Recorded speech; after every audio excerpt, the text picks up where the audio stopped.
के जो हमने सोचा था वो तो सबके सामने था, और उस सोच को शायद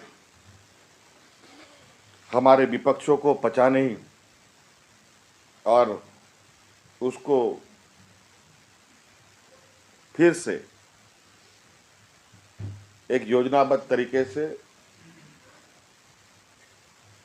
कानून के आड़ में इन लोगों ने उसको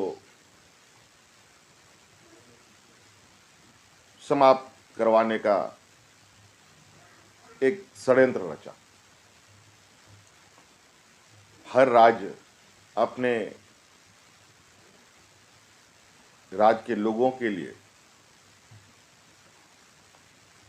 मूलभूत अधिकार स्थानीय लोगों के लिए सुरक्षित करने के लिए हर प्रयास करती है, और वही प्रयास हमारा था।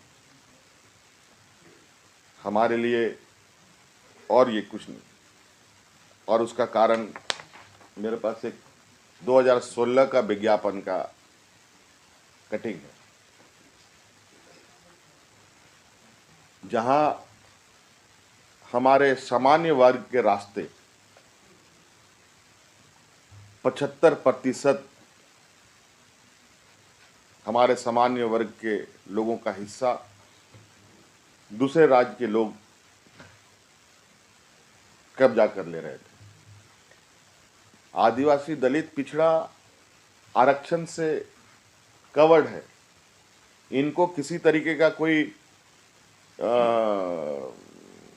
असुरक्षा का ये नहीं है, विषय नहीं है, तो वो सुरक्षित है।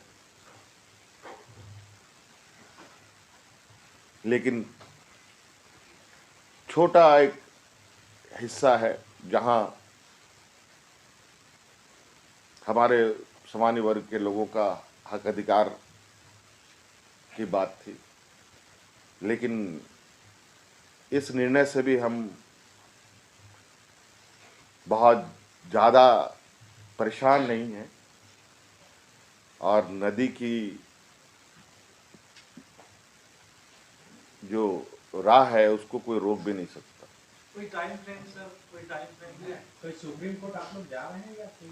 वो कानूनन आकलन किया जा रहा है, सुप्रीम कोर्ट जाएंगे नहीं जाएंगे, लेकिन अब चूंकि मैं जानता हूं कई जगह विपक्ष लोग इसी तरीके से घात लगा के बैठे हैं, और कैसे इनको हम रोकें, इसीलिए अभी हमने इस निर्णय को तो 9वीं अनुसूची में डालकर विधानसभा से बिल पारित कर भारत सरकार को भेजा है,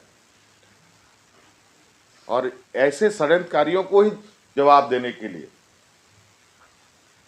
ये 9वीं अनुसूची में शामिल हो जाएगा। तो फिर ये जो इस तरीके के जो षड्यंत्र रचते हैं लोग, उसमें ये सफल नहीं हो पाएंगे। लेकिन 9वीं अनुसूची आप भी जानते हैं कि वो आसानी से उसमें शामिल नहीं होने देंगे, तो क्या इसको पॉलिटिकल स्टंट माना जाना चाहिए? क्योंकि लोग क्यों नहीं मानेंगे, क्यों नहीं मानेंगे? आखिर कारण क्या है नहीं मानने का? नहीं, मतलब उनकी आड़ में आपको बार बार प्रहार करने का मौका मिलेगा उनसे। क्यों क्यों क्यों ये निर्णय नहीं होना चाहिए? नहीं होना चाहिए, ये अलग बात है, लेकिन पॉलिटिकल राइवलरी जो है, अगर आप इसको राजनीतिक दृष्टिकोण से देखना चाहते हैं तो वही समझ लीजिए। विपक्ष का एक और बड़ा सवाल था सर, जब पहले तो देखिए, ये राज्य को किसी ने थाली में सजा के नहीं दिया है। पहले इस राज्य की उत्पत्ति की पृष्ठभूमि को समझिए। इस राज्य को कोई थाली में सजा के नहीं दिया है। कई राज्य अपने भाषा के नाम पर, कोई संस्कृति के नाम पर अलग हुआ, लेकिन ये राज्य खून पसीना, जैसे देश आज़ाद हुआ है उसी का दूसरा रूप, वो बड़े पैमाने पर ही छोटा पैमाने पर, यही जान लीजिए इस राज्य की सृजन। तब से यहाँ के नौजवान अपना संघर्षरत है।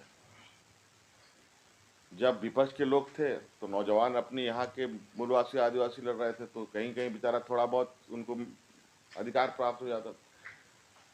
और अब जब सही ये बातें आ रही है तो अब आपको मालूम ही होगा इसमें जो कोर्ट गए लोग कौन थे।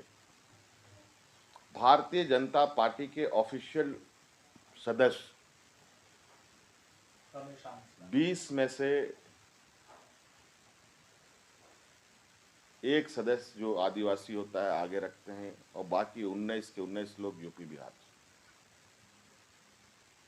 अगर हम उसकी स्क्रूटनी करेंगे तो पता चलेगा वो भी भारतीय जनता पार्टी के वहां के सदस्य निकलेंगे। आप कर लीजिए पता आप लोग। ऐसे ही ये दिखाते सामने कुछ और है, इनकी सोच कुछ और है।